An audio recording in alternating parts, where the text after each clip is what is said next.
Welcome back to the Norse Benchwarmers podcast, now presented by The Northerner. I am your host, Colton Smith, here joined by producer Josh Northcutt, new co-host Alex Perez, and director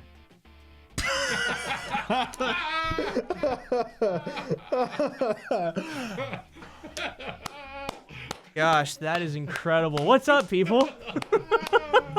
Oh my gosh, that was too good. our new director, whatever that was. Whatever the hell that was. Oh boy. All right. We'll roll with that, I think. Absolutely. Gary, maybe just keep it on that side for the whole show. Yeah, probably better. Not sure too many Probably people better at this point. The camera definitely don't want to see your face. No, sir. But we are here on our 40th episode of the podcast. We talked about a year anniversary last week, but we're here for the 40th episode. That's 10 away from 50, the big half-century mark.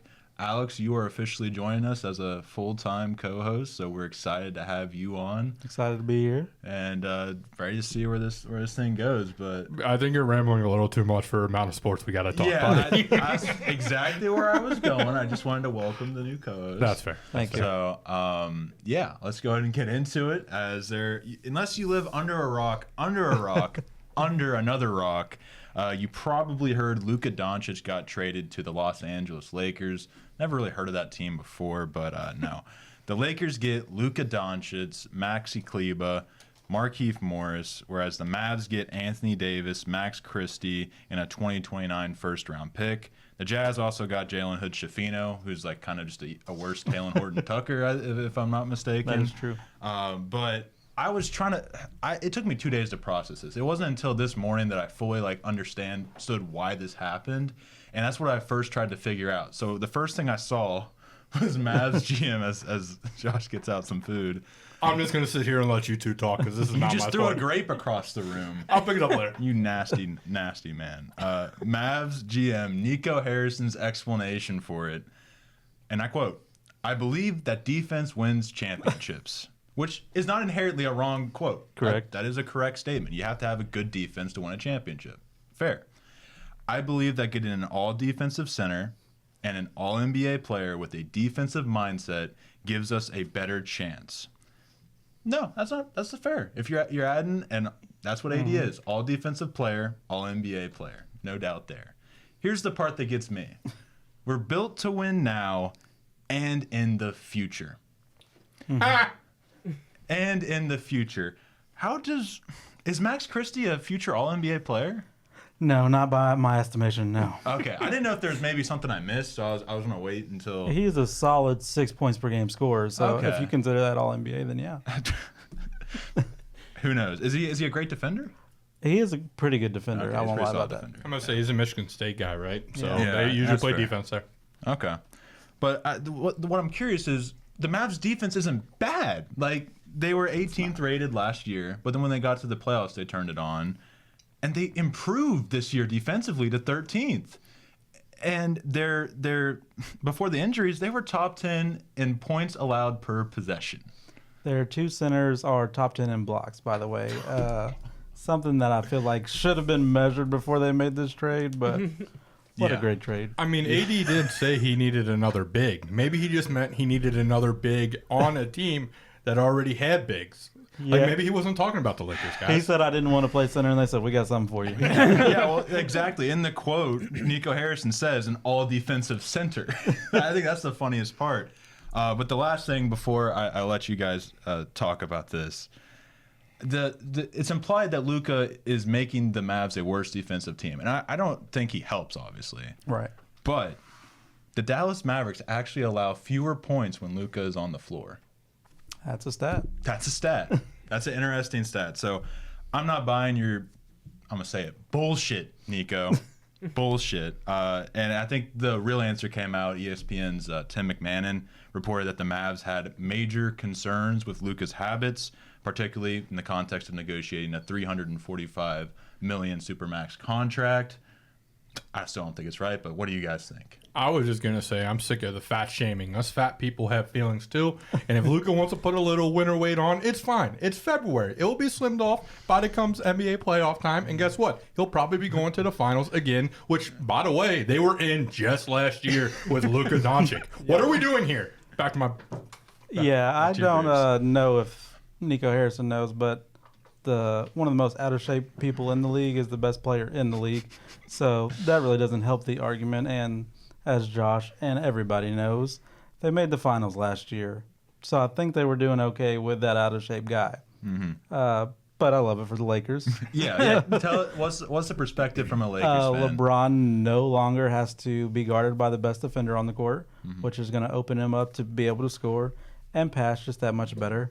Has that proven scoring mate. Luka Doncic is just second in the regular season in points per game. First last year. Third in the regular season all time in points per game, I should say, average wise, and second in the playoffs, average wise in points per game. So a decent scorer. Some would say. Mavs may have got better, but AD is obviously less of a scoring threat, and I don't think he is as much of a scoring threat without the physicality of LeBron to run those pick and rolls with, and he doesn't have a great passer to really get him the ball. Kyrie is an okay passer. He averages 7 assists a game, but he is not the prolific and generational talent at passer like LeBron or Luka is. So the Lakers won this trade by a lot. It's a robbery. I Is would- there something above a robbery? I would be lying if I didn't say when I saw this, I clutched my chest and like reached out to the heavens. Like I was like, "There's no way this just happened." I was gonna say I was up late Saturday night watching everything. Right, or when was it? Saturday night. Saturday night. Oh My- yeah. I my will days are never off. forget Yeah. that. Yeah. It was a Saturday night, and when I saw it come across the Discord that I'm in, I couldn't believe it. I was like, okay, this is a lie. And then I reached out to you two, and I was like, did y'all just see this trade? Yeah. And he, oh my God, I think was his response. Like, there's no way. Everybody thought he got hacked. Like, Shams had to get hacked, right? Like, no, this is real. So I have to ask you real fast, though. Obviously, now there's a big missing piece for the Lakers, and a big. Yeah. Is there a player out there you'd like to see them go get, or someone you have in mind that can help them take that next level? Because, like you said, with Luka and LeBron, I easily can see them winning the West. Well, I went through about 5 when I was thinking about this. Nick Claxton, because I feel like the Nets are obviously not in win now mode, so they can go trade for that. Steven Adams, the league is getting younger, and he is almost 32 years old.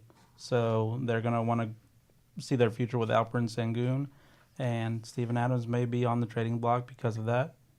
Who are my other ones? In a perfect world, we get Miles Turner. We've been flirting with that for years now. Perfect is a Colton, your thoughts? perfect is up for interpretation. We'll say. And then Colton said they had to get Luka in that deal. Yeah. If you give me Luka, yeah, more than that's not happening. In a dream-like state, we get Bam. I feel like that is shooting for the stars. If you trade any of your young assets like Rui, Vando, Don Connect, or Austin Reeves, and that first, I feel like you could get it done, and you at least have to make the call. The Heat are not going to get better trading Jimmy, and they have Tyler Hero and Bam left now, and they're not going to get many pieces from Jimmy. So, might want to sell now. I think the best part. I lost my train of thought there. Sorry. I thought it was interesting for me as someone that doesn't watch NBA basketball typically a lot, that I was able to like recognize the players in this, and even I was like, oh, this is a big trade that just happened, and I just like I love, but it's like it's interesting to see all of these reports coming out and all these people that are going on talk shows that have been around the game for years. They're saying this is the biggest trade in the history of the NBA. It it's is. like anyone's ever seen. I'm about to say, there's been outlets out there trying to compare it for other sports, and my favorite one was an NFL one. And they I had a said, good one. They said this was like trading Jamar Chase and other pieces for Mike Evans and other pieces. It now wraps full circle. Garrett, do you still want Mike Evans over Jamar Chase too?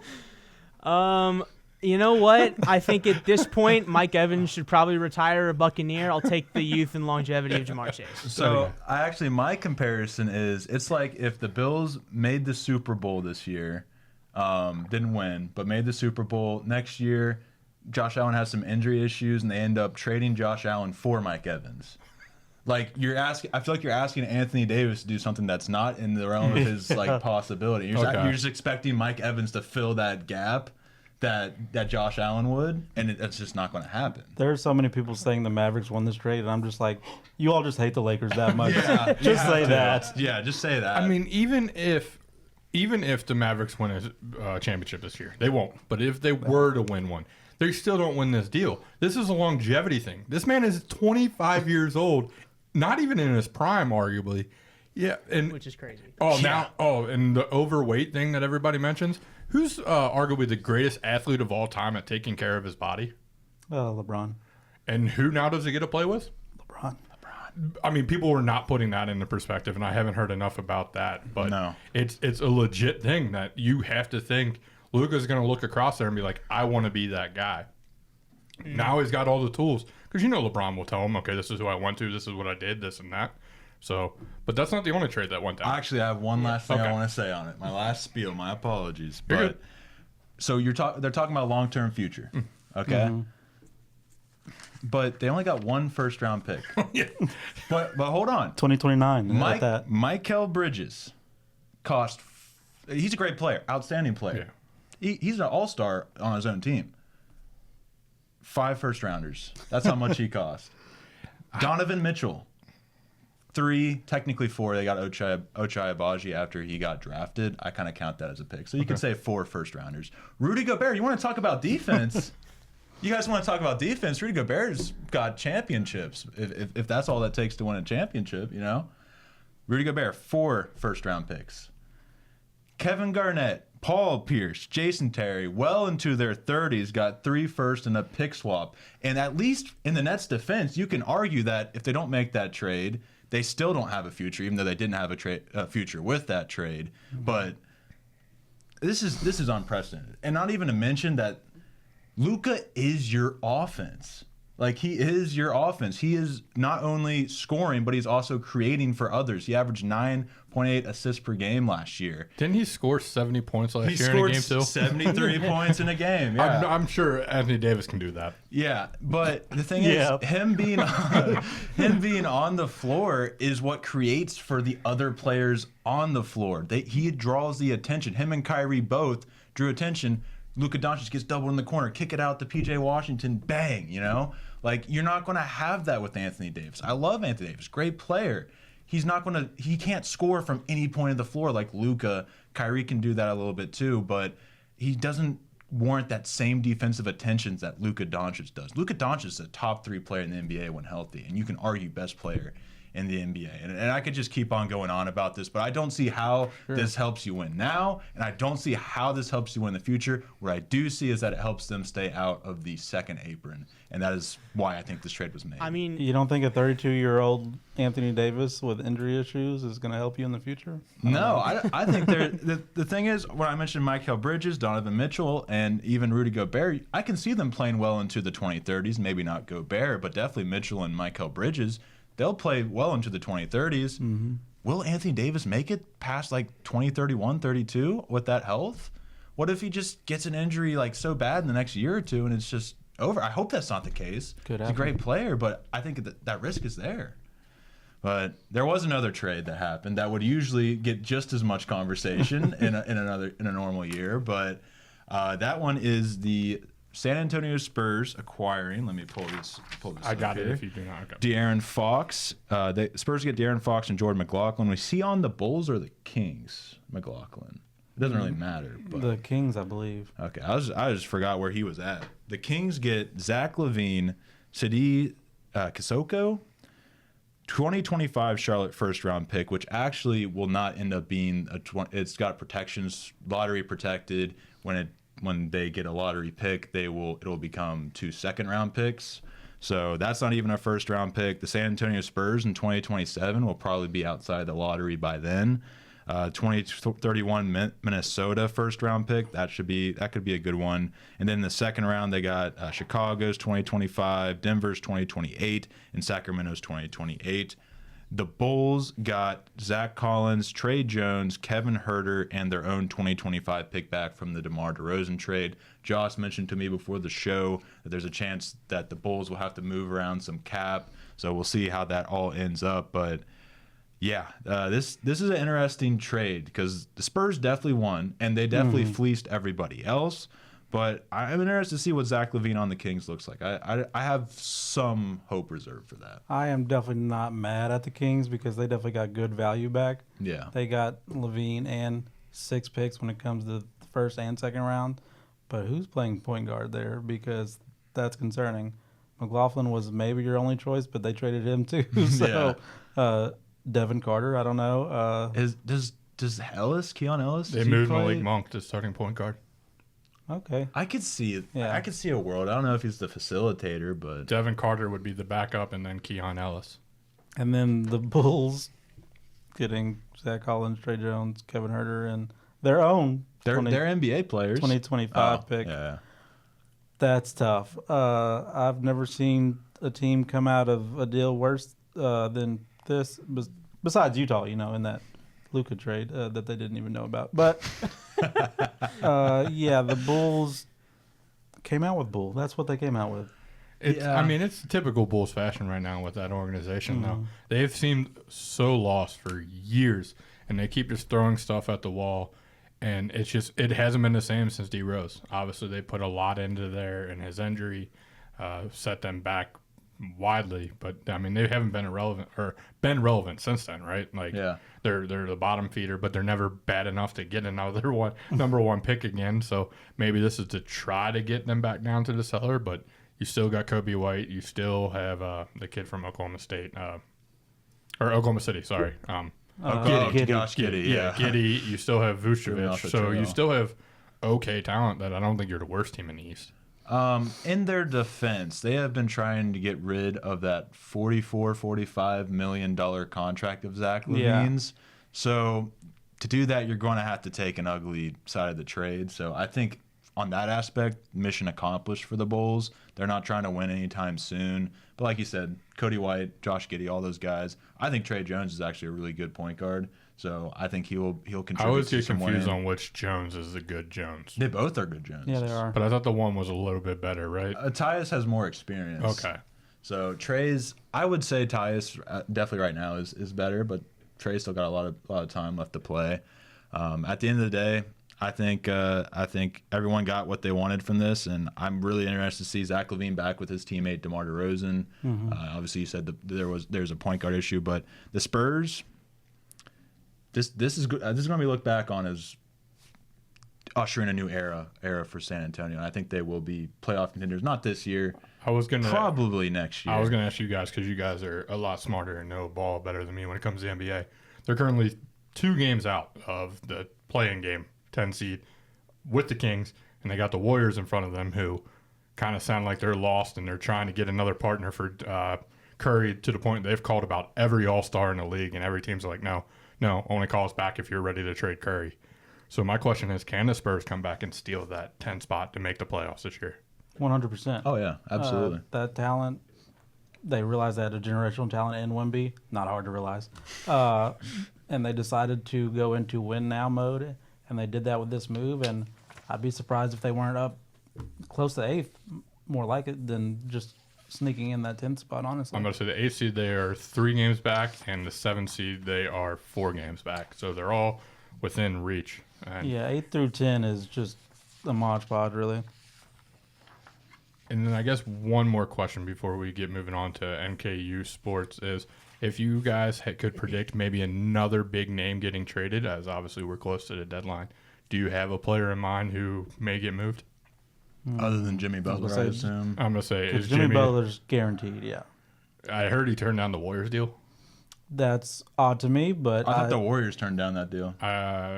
Was that it? I thought it was the other way around. Jimmy said he's got no trade clause, and he said no to the I Warriors. thought he said he told the Warriors he wouldn't sign an extension, and they were like, that's "Let's okay. not do that." That's what it is. Yeah. And so, if you consider that not on the list, then yeah, definitely that, because I think he's destined to go to Phoenix, but he's definitely going somewhere. So the Heat are shipping him out as quick as possible. Colton, you got another name, or is that? The only other thing, he's not really a big name, but I do think the Bulls are probably going to move either Vucevic or Ball. At least they should. They don't typically do what they should, but I think that one of those two will make a move. Then I don't know if you really want him on the Lakers, but I could see the Lakers potentially looking for him. Vucevic, I would definitely take. Okay. A good scorer and a decent defender, so can't ask for much more. Wrapping up with some NKU women's basketball. Slap the crap out of Detroit Mercy, 79-49. I was listening to you guys commentating on that. I'm going to say, I'll be the first to admit, I don't know if Alex wants behind the scenes said, but after that first time out, they were up 24-6 or something like that. Yeah. I looked at Alex and I just go, WTF, what did we just watch? Yeah, I mean, I've Detroit not Mercy seen that team play like that all year, and Detroit Mercy was a very good team. Yeah. They arguably played like that against Green Bay, which is Green Bay's that good, so they weren't able to get that statement win. I'm really proud that they were able to get it here. Walterman just continues to be great, 13-8, and then Idowu had 17-10. So a great game from both of the people in the post. Yeah, absolutely. Unfortunately, though, they fell in the battle of I-75. Gave a good fight to Wright State, but fell 75-67. Yeah, tough loss, but maybe like a letdown spot in the brain kind of thing after that's such a big win. Just drop that one, and you're going to have losses on the way. So Yeah, that's a tough game on the road. So And they never really recovered from the first quarter. They give up 20 of the 24 points in the paint in the first quarter. And Wow. we're down 12 after that first quarter. And they outscored Wright State the rest of the way, but it's just too much to overcome. But shout out to Macy Blevins. Got over 1,000 career points. thanks for sealing my winner circle. My bad. Absolute bucket. Yeah, so they play IU Indy on Saturday, get a little week off. That'll be 2 p.m. on ESPN Plus. Be sure to tune into that. Men's basketball fell to Detroit Mercy, extending that losing streak to 6, a 68-57 loss. Kind of a show of regression because we beat Detroit pretty comfortably early on in the year. And then they finally got the win, though, snapped that streak, defeating Oakland 84-75. What did you guys see from this week? How do you pronounce that guy's name who led the team in scoring? You got it? For which game? NKU in the Oakland game. Yeah, I do not have that. Is that the guy from Madagascar? Yeah. Oh, he's getting playing time. I will be honest, I missed that last game. I'm going to say, yeah, no. Bad on me, but last 4 games combined, he scored 21 points. Versus Oakland, he scored 22 in 34 minutes of play. Oh, I thought you meant for Oakland. You're talking about Dan Oh, yeah. Goresger. Okay. What is it? Dan Goresger. Oh, Goresger. yeah, I thought yeah. you were talking no, about. No, I apologize. I apologize. Yeah, no, I didn't know how to pronounce that guy's name, but very impressive 22. Shooting 100% free throws, 57% from 3, which we talked about for the last month. They've struggled from. He was a nice little addition, 6 assists, 4 rebounds, so kind of a breakout game. Yeah, all those were season highs for him. Great game against them, especially on the road. And a nice pick-me-up after a ugly Detroit game Yeah. where Sam Vincent and Trey Robinson both didn't even hit double digits. And the bench combined for 7 points and 4 for 27 from 3. A very forgettable game, but I'm glad we got that Oakland game on the road. Much needed one to end the losing streak. Yeah, but things aren't going to get any easier. No, They they're got 2 home games coming up, but the first one is against the buzzsaw that is Cleveland State. That is Wednesday at 7 p.m. on ESPN Plus. And then they have Robert Morris Saturday, 2 p.m. FanDuel Sports Ohio for that game. It'd be a really great win if they can get her done, and I really hope they do because Yeah. it was a rough January, but it's a new month, new team. We'll see how it all plays out. But now it is time to move on to our winner's circle. And Alex, I was actually going to ask whose yours was before the game or for the show, because I feel like we might have the same one. But let's see who you came with. Interesting.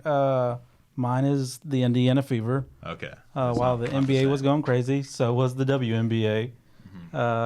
They kept Kelsey Mitchell and added Natasha Howard, who averaged 17 points last season, and DeWanna Bonner, who is at worst the 3rd best small forward in the league, while keeping Caitlin Clark and Aaliyah Boston, the last 2 rookies of the year. So it's Clark, Mitchell, Bonner, Howard, and Boston, with Cunningham and Hull coming off the bench. It is a solid team in Indiana now, and one that is at worst the 3rd best roster. So they're going to be competing for a championship this year. Want to go out to a game? Definitely have to get out to a Absolutely. game this year. Yeah. For me, even though Macy Blevins was stolen from me, My thanks a bad, lot, my Alex. bad. Well, I didn't pick her as the winner. No, but still, I'm actually going to pick Matthew Stafford. I don't know if you guys saw, but a fan from Detroit sold his jersey so he could take him and his daughter to the game. Matthew Stafford heard about that, found a jersey from 2014 that he wore with the Lions, signed it, and sent it to that guy. Class act by Matthew Stafford, who gets a lot of crap from Detroit fans for how he kind of left and has talked about Detroit, but a really cool thing to do. Absolutely. My winner circle is in women's basketball as well. Mine is Michaela Blakes, the Vanderbilt freshman. She dropped 53 points at Florida. Vanderbilt, of course, the powerhouse of the SEC. Broke Juju Watkins' 51-point record for a women's true freshman player. Just one short of the freshman record set by Delaware Blue Hens redshirt freshman Elena Belladon. Deladon, yeah. Yeah. Was that recent? I didn't see a date on that. Deladon, no, she's been in the WNBA for At least a decade, right? Yeah. Decade? Okay. That's my. So- I bet I I'm wasn't gonna say familiar with the tall game. blonde from Delaware. She was like the best player in women's basketball. I'm sure if I saw a picture, I'd recognize You one of the her. best in recent history for sure. Yeah, but Blake's now holds the single game scoring record in the SEC, tied the record for most points at Florida's O'Connell Center, set by Muhammad Abdul Rauf, LSU, 1988, and she had 33 points the game before versus Bama, and that made her become the first Vandy player to score 30 points back-to-back games in 25 years. She was the number 8 prospect, she's averaging 22.4 points per game this season, 7th in the nation. So absolute bucket getter, and I love seeing Vanderbilt thrive. I was so. going to say, you have literally adopted that program as your second favorite it must team. be the colors, man. It must be the colors. But Garrett, what do you got for your winners this week? I mean, I'll just take the cop out and go with the easy route. I mean, Lakers fans clearly are Yeah. at the height of joy currently, I'd say. I mean, all you have to do is look at the reactions across the internet. I mean, you got Lakers fans cheering, and Mavericks fans are carrying a casket outside the arena. So, I mean, that's all you really have to look at to see who won this trade. Pardon my language here, but hell has officially frozen over. Garrett is talking NBA. Confidently. Wow. You should be a Lakers fan, Garrett. No, Don't do No. that. Don't do that. Join us. Alex, you're a great guy. I don't like the Lakers. Fair enough. Not a lot of people do. Fair enough. But let's go ahead and move along into our college basketball section, because on top of all of that, we had an outstanding weekend of college basketball. I'll go ahead and start with the the top 25 movers, and I'll let you guys talk about some of your teams. So first off, Bama goes up 1 to number 3. Tennessee goes up 4 spots, number 4 after dog walking Florida. Houston up 1 to 5 after a 1-point thriller to Texas Tech. Fell in that game. Florida down 1 after being dog walked by Tennessee. Purdue is up 3 after surviving rival IU. Iowa State falls 8 after an ugly K-State loss, also falling to Arizona. Michigan State takes first Big Ten loss to USC, falling down to number 9. Texas A&M goes up 3 to the number 10 spot, just kind of surviving. And then we have Michigan State we have Texas A&M going up 3 spots to number 10. Marquette falls 2 after a loss to UConn. St. John's near the top 10 at 12 now. Texas Tech is the biggest mover. Not bad. after their win at Houston. And then they move up to number 13. UK falls to 2 spots with the win versus Tennessee, but an ugly loss in OT to Arkansas. Or why did I say to Arkansas? I spelled it backwards. And then Missouri up 5. There's plenty of movers, but we'll go ahead. By Vandy, Louisville, Oregon, and then welcome number 18 Maryland, number 20 Arizona, number 24 Michigan, and after their big win, Clemson, you should be ranked. But so we'll go ahead and start with the elephant in the room, Alex. Yeah, Kentucky had a game on Saturday. They went up 18-12, and Pope takes out 3 of the 5 starters. So great Yeah. decision, great coaching decision. No momentum after that. UK players were all shooting scared and kind of just trying to play like they're trying to win for their coach rather than trying to win a basketball game. Taking bad shots. Amari Williams and Jackson Robinson were the only bright spots. Amari Williams was kind of taking Big Z's lunch money, if we're being honest. but Arkansas offense had a fluke 89 points, 13 made threes from the 12th ranked offense and 3-point offense. Great. What a time to have that kind of game. Mm-hmm. Thiero, Wagner, and Big Z combined for 52. They combined for 5 against Oakland last season. This was just their Super Bowl, and they won, so congratulations. Yay. Psycho T actually said, I was listening to the After Dark podcast, and he said that was probably Calipari's best coaching job in Rupp Arena. Yeah. That's brutal. Yeah. I also saw somebody tweet out that was Coach Cal's biggest win of his career. Yeah. And that's including the championship, which I would argue is probably a fact. Mm-hmm. I felt really bad for Kentucky fans, but I also felt like they deserved it. Those 3 players who all played for Kentucky at one point walked on the court. They were getting booed the entire time, which is expected. Every time they touched the ball, they got booed. Don't add motivation to a player who's already motivated to prove a point, or things like that is going to happen, and you kind of deserve it. It's hard to argue that, especially after the game plan and the way they shot. You deserve to lose that game. I will move on and talk about my team, the team I'm wearing on my chest right now, the Carolina Tar Heels. Losers of 4 of their last 5. However, the biggest loss also came on Saturday, losing at Duke. 87-70. I believe Cooper Flagg is continuing to score baskets, get rebounds, get assists as I'm talking here right now. But Quite does. I'm very impressed with this Duke team. I am not impressed with this Carolina team. However, Roy Williams is still around. Hubert Davis will get another year. The seat is hot. I refuse to not believe that. But I do think Roy will be like, let him get his whole team in here. He's missing on transfers. He hits on transfers. We're still looking for somebody to replace Manic. It's been years. We don't have Armando Bacot defending the paint anymore after 10 years at North Carolina. RJ Davis seems to not be able to find a bucket. This just does not look like a normal Carolina team to me. You know who's looking good right now? Caleb Love. Really?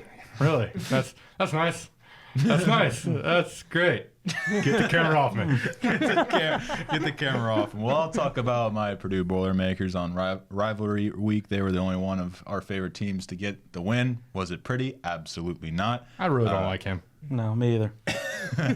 Don't worry, we'll lose in the first round. It's all right. Anywho, my main complaint with this game is Buffalo Wild Wings, because I walked in there, politely asked for them to put the game on, and they told me they don't have Fox.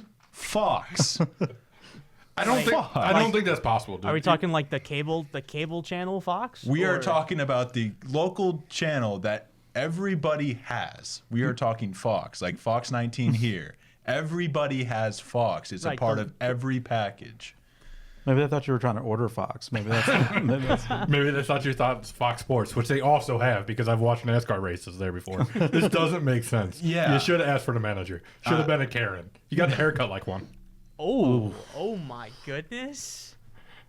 Wow. Wow. The guy with no hair wants to talk about my haircut. Bald is beautiful, That's my friend. crazy. Bald is beautiful. Well, then show it off. That is crazy. Show it off then. Why- Thank you, It's Garrett. not shaved today, so So, like, Show it off regardless. Colton yeah, is. Yeah, why? I have no... keep talking. Okay. Dude wears a hat every show, but wants to talk about hair. I haven't Okay. worn a hat like the last 3 shows. No, wow, that's a first. So Trey Kaufman ran difference maker, Welcome to 23 points. For real, I didn't realize I was going to get Chippy. dogged on. Yeah. dunked on. Braden Smith, 24 of 7. I want to give a shout out to Mackenzie Mbako, though, of IU. Somebody I've heard like a lot of IU fans complain about. 25 points. But at the end of the day, win is a win, especially against a rival, which North Carolina nor Kentucky can talk about this week. So. You're right. Well, Arkansas is not really a big rival for you. I mean, no, it is now. It is now. It definitely is yeah. now, that's for sure. Actually, my question is very quickly to answer: would you rather beat Arkansas or would you rather beat Louisville? Louisville for sure, but Okay. Arkansas is close now. You got another team to talk about, Alex? Yeah, the revenge game for Tennessee. They beat down Florida after Florida beat down them not too long ago. Tennessee won by 20, allowing only 44 points, unheard of before 1960. Without Tennessee's 2 starters, Florida only had 5 assists. So lots of isolation basketball. And then Tennessee won the paint points by 20. So an all-around domination that I did not expect. Somebody told me that the line was plus 130 for Florida, and I was like, that's interesting. Shouldn't have been that interesting to me. Yeah, absolutely. I remember it was kind of the same experience for me watching both those games. I remember the first one, I was like, yeah, this game's looking pretty ugly early. And then this one was a lot closer to start. But I kind of felt Tennessee just had, and Tennessee was missing Lil Bow Wow. I was Sakai Ziegler. Yeah, you want to talk about hair? But yeah, I mean, they were missing him. They only had 7 scholarship players, I believe, was the number. And so to be able to pull out a win, I give Tennessee as much hate as possible throughout. I don't even hate them. It's just funny because they're a little bro. But yeah, huge credit to Rick Barnes, huge credit to Tennessee, and they rose up the ranks accordingly. Yeah, next team to talk about, I was going to bring up number 1 Auburn originally, as we talked about, only undefeated team in the SEC, running the gauntlet. But the other team I have to talk about is my other team, the UC Bearcats. They're your other team now. Yeah, Colton warned me about this team coming in and said, I think you watched maybe 2 games. 3 games. I think I watched 1 game at the time. I said you're just like, I'm not buying them, and you're like, there's a lot missing there. And I was like, oh, they'll get it figured out. They'll get it figured out. Well, I was wrong. They're not going to get it figured out. They are now 2-8 in conference after starting 10-1 in non-conference schedule. 4 straight losses: Texas Tech, at BYU, at Utah, West Virginia, and they're not really close. 13-point loss, 6-point loss, 28-point loss, and 10-point loss. Yeah, they have wins over Arizona State and Colorado, but they might be the only 2 teams in the Big 12 worse than them. I have no explanation what's going on here. The talent hasn't improved under Wes. Obviously, wearing the Tar Heel stuff, I wanted Wes to be the guy, but I've now mentioned and moved on that Wes cannot be the guy. They need to find some booster to pay $9.1 million to get him out of here. I don't know where they're going to find that $9.1 million, but it needs to happen. And if not, and he does get another year, Cunningham, the AD, needs to be put on that hot seat for the Satterfield hire and the Wes Miller hire, because neither one is working out the way it should be. Yeah, no, that's pretty perfect. Yeah, the reason I was not high on them was A, their lack of a non-conference schedule worth anything, and then B, scoring the ball does not come easy for them whatsoever. No, I want to say the player everybody was most looking forward to was Jizzle James coming into this year, taking the next step forward. Anybody want to guess how many points he scored this past Saturday versus West Virginia? Probably not many. 6. 0. That's tough. 0. That can't happen. He also did close to that against Xavier, correct? I'm pretty sure, he was very close to that. So Yeah, I had a pun, but we'll save that. Iowa State, you guys good? Y'all good over there, Cyclones? I get that 10-point loss to Arizona in overtime. Caleb Love actually sent that to overtime. They've turned a corner recently, so that makes sense. A 20-point loss to Kansas State in Ames, breaking a 29-game home winning streak. That's just disgusting. And there is a point to be made. They were over in Arizona for the past week or so, so a lot of times that first game back after it happens in the NBA. It's a common thing. So I'm not taking too much stock out of it. Curtis Jones has gone cold, just 8 points, 14, which is a respectable number, but he was getting buckets a lot through their run. But the turnovers are the big thing. This is a team that relies a lot on scoring off of turnovers, points off turnovers. So when they're giving up 18 turnovers in both of these games, that is kind of narrowing that gap from the other team. They were averaging about 10.5 before this week. Now they're up to 11. So that big change it's big, because if you look at Arizona, they had 22 points off of turnovers. K-State had 18. But when they played Auburn only had 4 points off of turnovers that entire game. So that's what kept that game close, and that's likely the main reason that this game did not stay close. But I still have faith that they just got to clean things up. They got Kansas tonight at 9 p.m. I think that definitely could be a big bounce-back game for either team, because both of them are kind of struggling right now. After that, though, they got TCU, they got UCF, they got Cincinnati, easy game, Colorado, before they go back to Houston. So they have a kind of a lull in the schedule. UCF will be a tough one, but yeah, I'm not too worried about the Cyclones. I think this is just a bump in the road, and they'll get over it within the next week. I'm going to stay in the Big 12 and just bring up another team. You mentioned it, Arizona.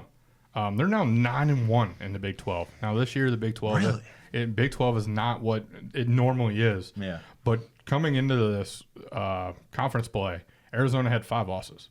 Everybody was saying, "What's wrong with Arizona? They don't look like the normal Arizona." Well, I guess all it took was playing the Big 12. Yeah. 9-1, tied with Houston currently right now, and been on a nice little win streak, beating Oklahoma State, Colorado, Iowa State, and Arizona State. They go to BYU and have a home game versus Texas Tech. But the game I got circled is next Sunday, I believe, or the 15th, is versus Houston. And seeing how they play against a team that a lot of people are picking for another deep run come March.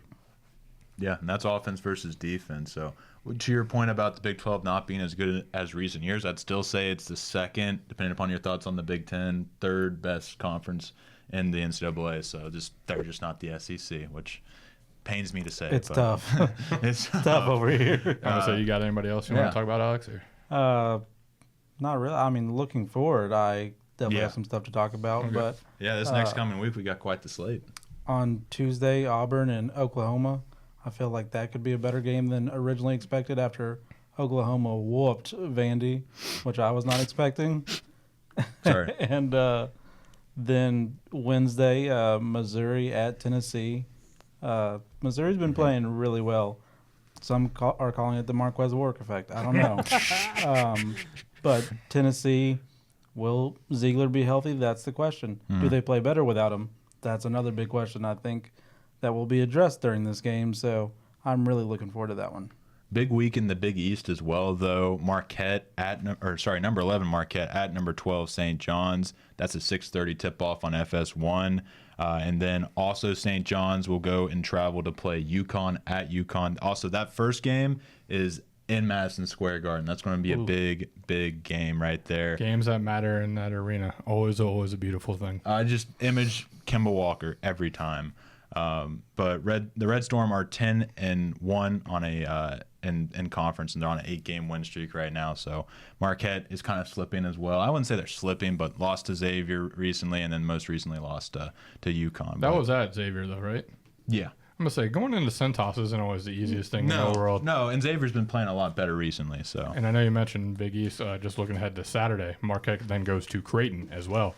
That's a tough week of stretch right there for Marquette. yeah, Marquette and St. John's both having probably the toughest week of their season so far, and Creighton looking to definitely bounce back and get back into the tournament talks. But moving on through this week's list, we got number 14 Kentucky at number 25 Ole Miss. Ole Miss looking to stay in that top 25 conversation. They'll need to win over Kentucky to do it. That's 7 on ESPN.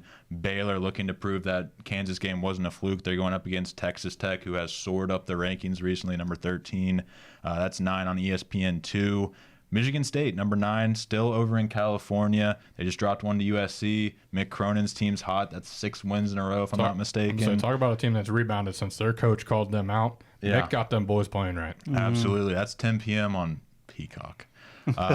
Number 20, Arizona at BYU. BYU's been kind of a sleeper team. Not one that I expect to do much, but they can definitely give Arizona at home some trouble.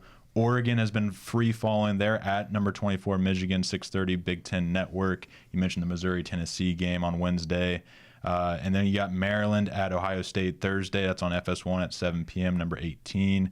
Then let's talk about Saturday real quick before we get into it all. Also, that St. John's UConn game is actually on a Friday, not a Saturday. So Fox is trying to push this like Friday night stuff. Purdue's been on it the last 3 weeks. I like it as well. Get it done. I don't have to worry about Purdue on Saturday. I can just enjoy all the love. Oh, usually Big Ten plays Sunday, right? Or is that because I've been seeing them playing a lot? They still do Sunday. They do a Friday, Saturday, Sunday, and I think it's a smart idea to just get because the SEC is ruling that kind of afternoon and really all of Saturday. So working on that Friday, Sunday, being that guy. But Saturday, we have, starting off with a Fox game, big noon, you could call it, Oregon at number 9, Michigan State. That gave me PTSD. I mentioned, So you doing okay over there? You mentioned 11 Marquette at Creighton. It's 2 p.m. on Fox. And then number 10, Texas A&M at 15, Missouri. That's 3:30 on the SEC Network. biggest game, this is my game of the week, number 6 Florida, looking to bounce back at number 1 Auburn. That'll be a tough task. 4 p.m. ESPN. Then number 2 Duke at Clemson, 6 p.m. ESPN. Keep that one circled. Keep an eye on that game. I think Clemson should be ranked this week.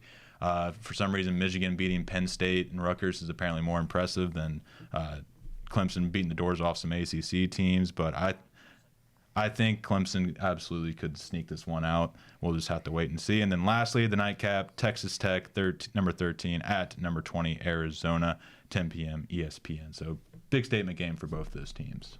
I will name one more before we move on. Memphis trying to get revenge off their only conference loss versus Temple. They get them at home this time around. Never know what can happen there. It's one of those teams that I've been enjoying watching lately. I've seen quite a bit of Memphis. So yeah, they're a fun team, and I think they're better than a lot of people give them credit for because they're in the AAC. That Temple loss was definitely a trap game, so if they can prove the growth, get this win, I think they're back in the good graces. They did almost lose to Rice though yesterday. that was interesting. But that is all we got for college basketball. So we're going to go ahead and wrap up the show. I'm assuming no trivia this week, right, Garrett? We didn't allocate time for that. All right, all good. Maybe next week we'll be back. Well, trade deadline's this week, so we'll have to talk about it. We'll fit it in at some point, man. It will return someday.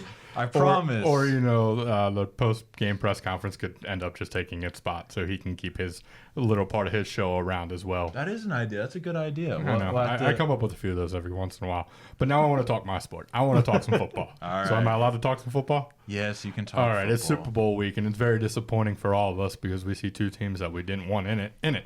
The Chiefs and the Eagles are obviously playing each other. We talked in a big detail about it last week, so we're not going to go crazy detail. We're going to talk about some other news afterwards, but I'll just throw it out to you guys.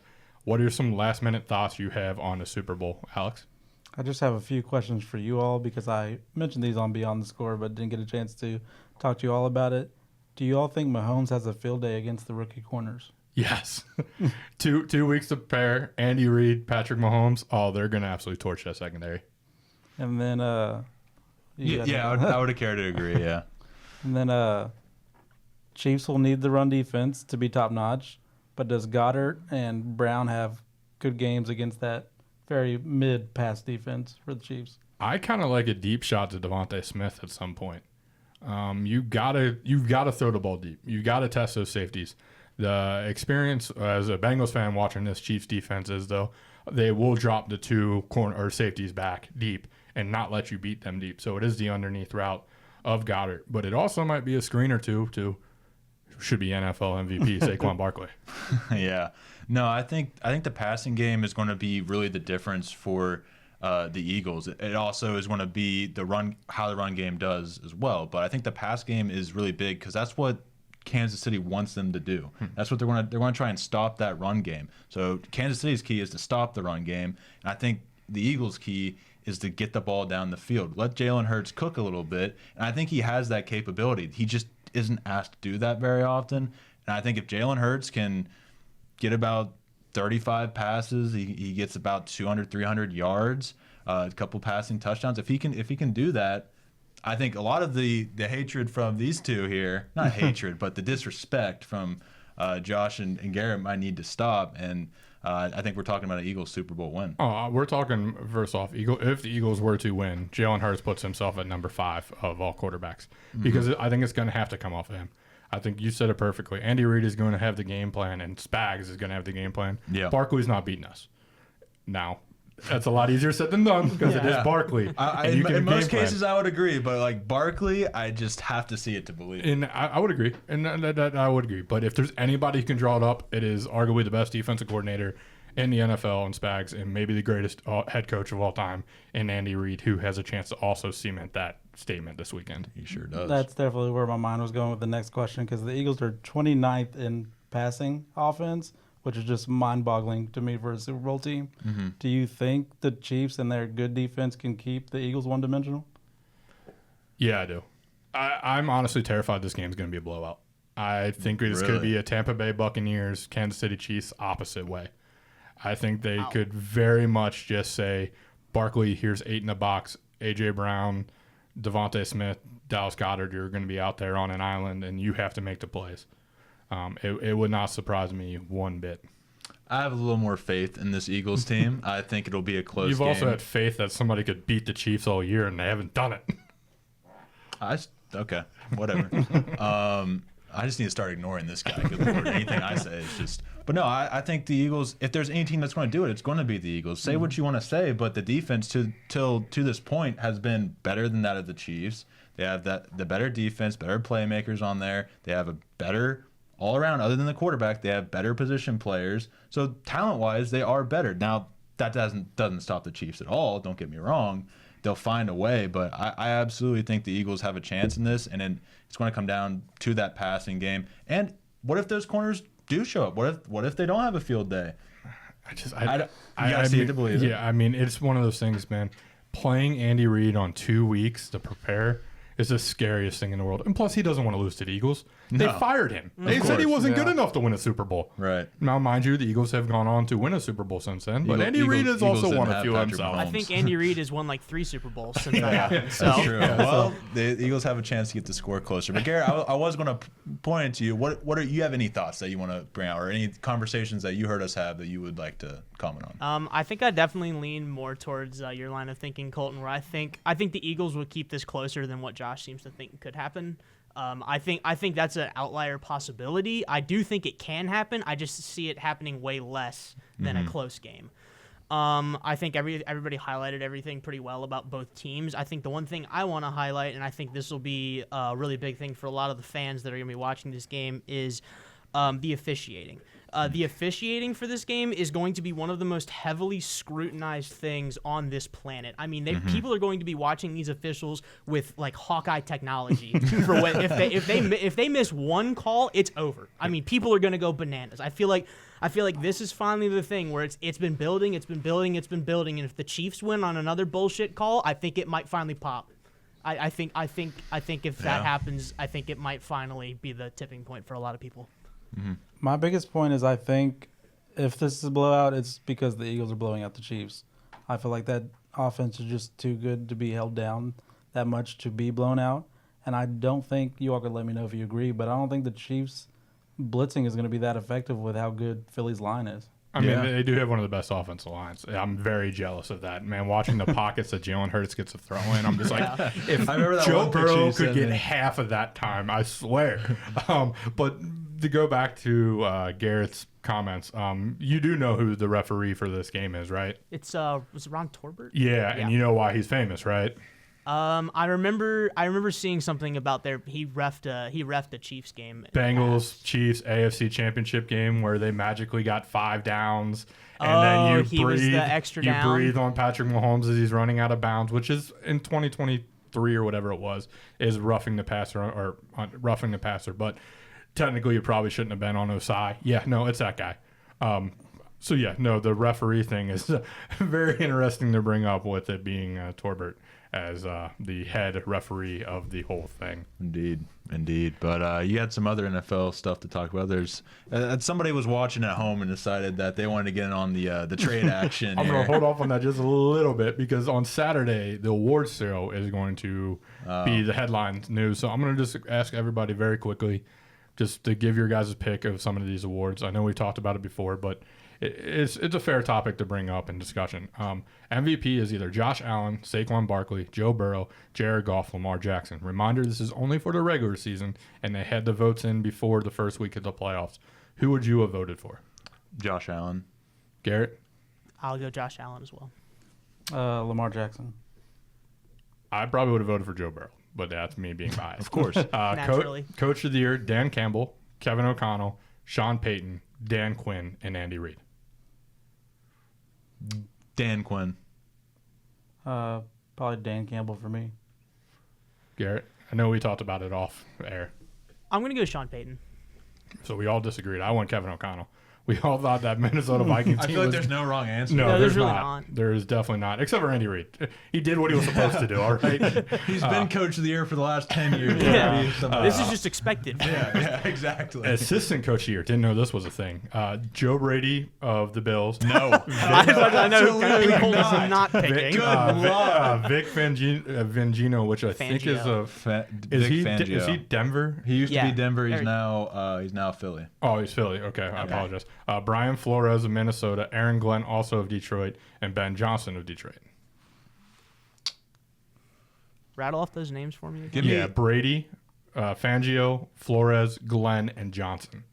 Ben Johnson, the OC for Detroit. Right, yeah. Give me Fangio. I think what he's done with young talent and making that defense into the best defense in the NFL is very impressive. Garrett. I'm gonna go Aaron Glenn just because of everything that he had to deal with this year with the injuries. I mean, he was putting out, he was putting out guys that he wasn't expecting to play in the postseason, and he still made it work almost. So Not quite the postseason. It didn't work as well in the Probably go with postseason. Fangio too, honestly. I'm gonna say I think mine is also Fangio. I mean that young talent on the secondary, it's hard to deny. I'm gonna skip comeback player of the year because I feel like we're all gonna vote for the same guy. DeMar Hamlin. He came back a year ago or 2 years ago. Hey. He should have won it then, but this is the one that's very interesting to me because nobody ran away with it. I know Alex's vote, but I have to throw it out there. Defensive player of the year: Zach Bond, Myles Garrett, Trey Hendrickson, Patrick Surtain, and T.J. Watt. For me, it's T.J. Watt. Why? Because my money. TJ Watt because he's the best defender in the league. Garrett, just in case. Bond, Garrett, Hendrickson, Surtain, and Watt. I'm gonna go Hendrickson. I want to go Hendrickson as well, but I'm actually going to go Patrick Surtain. I think the only thing against him is that he missed a couple of games, but I think he's the best defender in the league. But it depends on your preference, I suppose. Well, ironically enough, Defensive Player of the Year was mentioning a certain individual.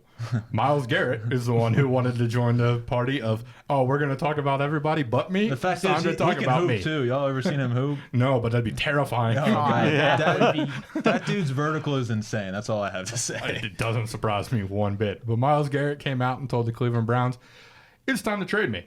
So, gentlemen, what are some of your thoughts on that? Alex, I'll throw it to you first. I would love to see him in Pittsburgh. That's all I have to say. Yeah. I'd love to see him in Cincinnati. That's not going to happen. I feel like it's been way past time for him to make this trade request. I can't wait to see where he goes. The name I heard was Detroit, and I would love to see that.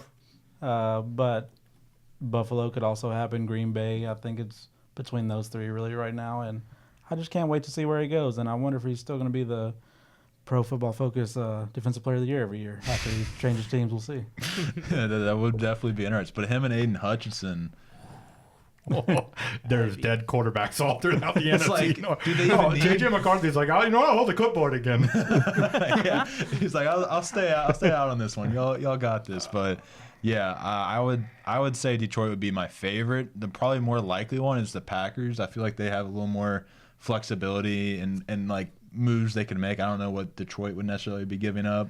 I don't see it Buffalo happening. Okay, I'm going to say, so the top 10 teams salary-wise, just very quickly, Patriots, Raiders, Commanders, Cardinals, Chargers, Bears, Vikings, Niners, Bengals, and Lions. Out of all the teams, I've seen people talk about it. Commanders need to go all in. Yeah. Absolutely. If you're not going to go out and get a star wide receiver to go with Scary Terry, I think getting a player like Myles Garrett to go with that young defensive line that you already have built is a terrifying, terrifying thought. And what's mind-blowing is when I looked at the potential of what it would cost to get Myles Garrett, NFL executives said due to his contract and him getting quote-unquote up in age, it would be a first and maybe 2 seconds. That's it. Pittsburgh I'm made giving the that. call. I'm giving that up every day of the week for Myles Garrett. I was about to say I was willing to trade Alex Highsmith, so Yeah. It'll be fun to see how that all plays out. You think it'll be It happened like on draft night. okay? I could see it being draft night, but that sound is always a 2-minute warning, and course. it actually got played over the speakers. Thank you, Garrett. You're welcome. He did last week. I know he did. It was back-to-back weeks. Next week it could be a streak. So moving on, 2-minute warning time. We all talked about the Super Bowl. So who is your MVP, Colton? Saquon. Garrett, Kelsey. Ugh. Saquon. Travis Kelce. And then he proposes. Who will see the most? Me and Josh know the script. Yeah, no, I know the script. I just don't want to believe it. My money's already there. Too bad, Colton. It's already been written. Who will see more success early, the Lakers or the Mavs? I think it's still going to be the Lakers even early on. I don't think this Mavs thing is going to work. No, yeah, if you ask me early, later, forever, it's going to be the Lakers. It depends if we get a defensive center, because if not, the defense is going to look really bad. But I'll still say the Lakers. Garrett, do you have any thoughts? I was kind of with Alex. The absence of a big would be the only thing that would scare me. But other than that, it's Luka, dude. This is still amazing to me. Garrett's talking NBA. Yeah, twice in one episode. Thank you, Mavericks. Thank you, Lakers. College basketball champion, February edition. Alex. Colt Garrett, Alex. He's like, no, I don't want Karen to do it. It's Duke. Name a college basketball team. Garrett, go. The TCU Horned Frogs. Let's go. Colton? I'm befuddled. I'll go ahead and hit it with Duke as well because it's not March. Fair enough. I'm going to stick with the team I had going all the way down. I'm going to go Auburn over Duke. And then last but not least, we've kind of already done it, the final Super Bowl pick or thoughts, maybe, if you got something out there. My final pick is that the Chiefs are going to win it. As happy as I made it sound that I thought the Eagles would, it's going to be the Chiefs. Garrett? My wishes and hopes for this game are that Saquon breaks the single season rush yarding record, and then the Chiefs get the three-peat just to flush it out of the system. Just get it out of the way. Make sure it never happens again. Just get it out of the way. What if it just happens? What if it's just a What if they just keep four-peat? winning? Yeah. I feel like regardless of whether they win this one or not, they're going to. I think we could see Andy Reid and Kelsey retire if they three-peat. I would celebrate, man. That's what, if you knew they would retire, would you want them to win three-peat? No. But Okay. Alex, any final thoughts or picks? I am again stupidly picking against the Chiefs, and I say the Eagles win this 30-21. Fair enough. My last thoughts are, as I mentioned, Kelsey gets MVP. He proposes to Taylor, and Kendrick Lamar officially ends Drake's career after almost doing it at the Grammys, where everybody was singing and dancing to a diss track that is fire. When everyone went, it's probably A minor. Just the whole all of Hollywood was just. It's like, That's how crazy. That's interesting. Yeah. Yeah. Give it that. Yeah, we'll leave it at that. Yeah, we'll leave it at that. This isn't a rap podcast. I would love to start one, though, if anybody would be willing to. Anyways, any final thoughts before we end up the show here? I think you got it. All right. Thank you all for listening to the first episode presented by the Northerner of the North Bench Warmers podcast. Thank you, Alex, for coming on. We're so happy to have you here week to week now. We are looking at making some changes. I should have mentioned this at the beginning. We'll mention at the beginning of the next episode on Monday, but in 2 weeks, we'll be moving to Fridays around the 5 o'clock, 5:30 time. We got some life stuff moving around, and it's going to be an easier day to get the stuff done. So we'll be Fridays at 5:30 p.m. I'll be mentioning that next week, of course. We'll put it on the Twitter and all that fun stuff. So be sure to keep an eye out for that. But speaking of Twitter, follow us there at NorseBW Check us out on Apple and Spotify podcasts at the North Bench Warmers. But yeah, once again, thank you, Alex. Thank you, Josh. Thank you, Garrett. All your work in the director's chair, getting Josh's camera looking like it's not in the ocean anymore. I want to be in the ocean. And Bill and NKE Media Services for all that they do, making this show better each and every week. For now, we'll see you all on the next one. Peace.